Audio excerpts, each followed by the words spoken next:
Hello everyone, I hope you all are doing fine. Welcome back to another session. Today we are going to start with chapter 7, grade 6, CBSE, and the name of the chapter is Ashoka, the emperor who gave up war. So all we are going to cover in this chapter is a very big kingdom. Is it equivalent to an empire? Then how are empires different from kingdoms? Then ruling the empire, is it that easy? What all needs to be done? Ashoka, a unique ruler. What made him so unique? And also Ashoka's war that he fought with the Kalinga's ruler. He fought a war against the ruler of Kalinga to conquer that area, and what happened subsequent to that we learn in this session. Followed by what changed Ashoka and what was his dharma. So all this starts with a very interesting introduction of this girl, Roshan. So Roshan had her birthday approaching and she happened to approach her grandfather to seek some help, some financial help. And as grandparents, they show a lot of love towards their grandchildren. So did Roshan's granddad did. So Roshan had an idea to get a CD for herself for this birthday. And her grandfather got a bunch of fresh notes for her, currency for her. And when she got it in her hand, she realized for the first time that there is this Gandhiji's picture, the right side of the note. And on the left side, this pillar, Sarnath pillar, which she was not aware of, but she was quite surprised to find this insignia. She was quite astonished to find these lines to the left of the currency. And she wanted to explore more. So let's dig deep into the history as to where can we find these lines and how the story uncovered. Let's help all the kids here to uncover the story. So all those lines that you see on the currency note, it dates back to modern empire. Now guys, before I get started with the chapter, it's very important to know about all the kings of modern empire so that if I happen to take a name or two, you do not get confused. That's the main idea. You know all the kings in order. You know how did this dynasty came into existence. So the Mauryan dynasty that became quite powerful in North India,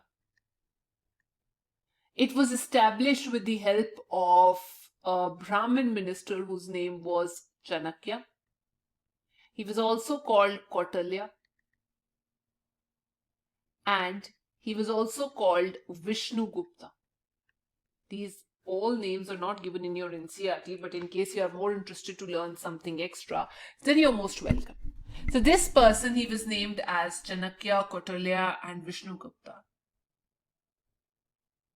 He trained a very young man whose name was Chandragupta, who's the founder of Mauryan Empire. He trained Chandragupta, organized his army, and managed to overthrow Nandas. If you remember Nandas, I talked about them in the last class when I talked of Magadha Empire. 3 dynasties, Haryankar, Shishunaga, and Nandas. At his time, Alexander also invaded. So this Chanakya, he helped Chandragupta throw over Nandas, to overthrow Nandas.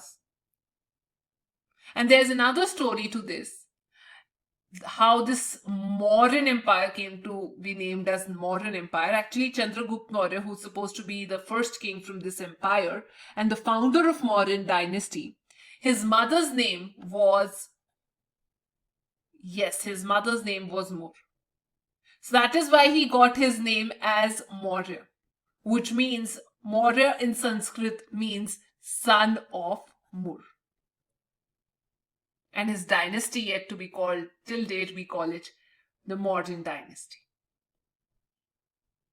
Right?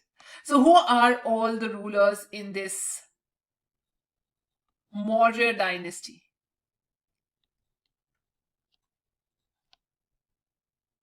Number 1, Chandragupta Maurya, the founder of Maurya dynasty. By the way, he also happened to capture Patliputra. I'll show you on the map where do we have Patliputra. Last time also I showed you. So earlier we had Rajgriha as the capital and then they moved on to Patliputra. In case you remember, we'll cover it in due course. So the first ruler was Chandragupta, who adopted Jainism. He converted himself into Jain religion. He also had a fight against a Greek general, Alexander's general, whose name was Seleucus Nicator. After Chandragupta Maurya, we have his son, whose name is Bindusara. So it's all in a chronological order. First it's C, then B, then A. Chandragupta, Bindusara, and Ashoka. So because he had links, Chandragupta had links with, there was also marriage alliance with these Greek people.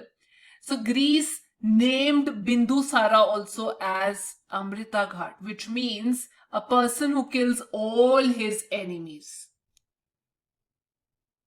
And then after that came Ashoka the Great. It was the first time during his rule he managed to cover the entire part of the subcontinent, excluding the southern section. It was all under his control. And he established very well coordination between all the important centers that we had. And post Ashoka, it was very difficult for the rulers to establish or to gain control. And this led to the coming of Sunga Dynasty. This is some extra bit of information that I wanted to share with you guys. So let me come over to the map and I'll talk of where are we going to find Patliputra. We find it in present day Bihar. Then I'm going to focus more on Taxila, which is in present day Pakistan.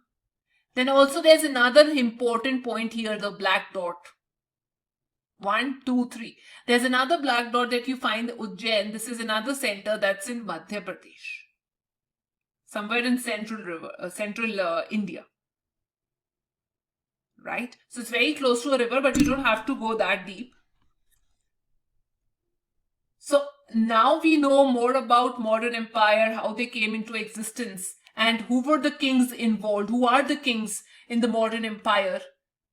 Chandragupta, Bindusara, and Ashoka. So it's going to be very easy. By the way, Ashoka followed Buddhism. He turned out to be a Buddhist. He converted himself into Buddhism due to some reasons. We'll find it in the subsequent sessions. But unlike his grandfather, who was a Jain, who died of salvation, Ashoka turned towards Buddhism. So let's see what we've got for today's session. The first topic that we are going to talk of is a very big kingdom and empire. Now I know a lot of you would say, ma'am, before we get started, let's make it clear that what is the difference between empire and kingdom. Also, for some time, I can talk about dynasty also. So when I introduce you to the word dynasty, it means you have series of rulers. 1, 2, 3. For example, Chandragupta. Then the next one, who was he? Yes, Bindusara. And the third one is Ashoka. So there's a dynasty ruled by series of rulers, generally from the same family. Is it clear?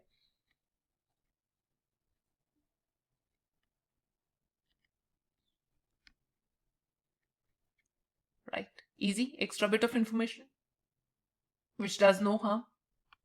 Now let's focus on empire. So when I talk of empire, it means you've got group of countries together that are being ruled by the emperor. Empire. Let's introduce you to the word emperor or monarch. For example, I talk of British Empire. That means they were ruling part of India. They were ruling part of Sri Lanka also. The subcontinent as well as another island nation, that's Sri Lanka.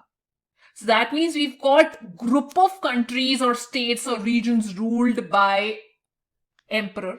He's got more to do. There's a more geographical area involved as compared to the kingdom. But if I talk of kingdom, which is generally ruled by a king or a queen, it has small areas compared to an empire. It just has a country or a defined state where the king or queen is going to rule. So that means when I talk of empire, that brings us to the next concept. Here, you would need, if I talk of empire, I would definitely need more resources. I would definitely need more officials. I need to collect more taxes and maintain good army to serve the people. And I always try to find kings used to find a way out to cover more and more areas. Right. So that means if I talk of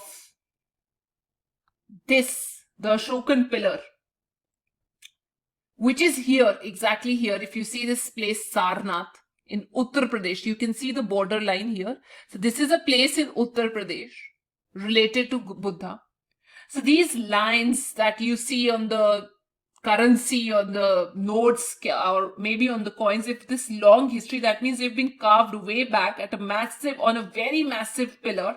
We've got these lines placed, inscribed at the time of Ashoka. And I've already told you before I introduced Ashoka that the empire was started by Chandragupta, and he was helped by Kautilya.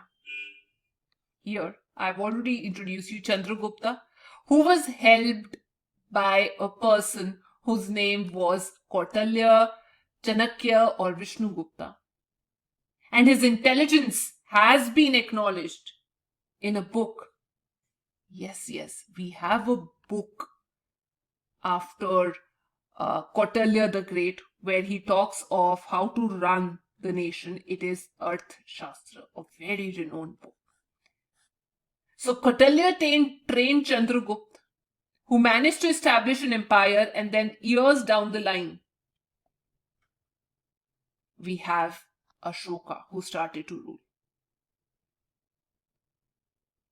Now, in the next session, I'm going to talk more about this empire that you see. You see a lot of points here, Patliputra, Ujjain, and Taxila. I've already showed you in the map.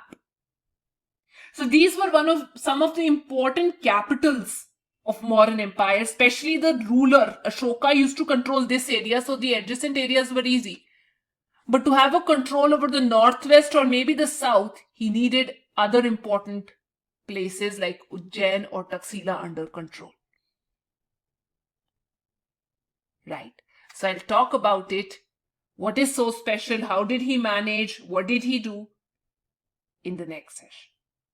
But till we meet next, please do not forget to like, share, and subscribe the video. Thank you.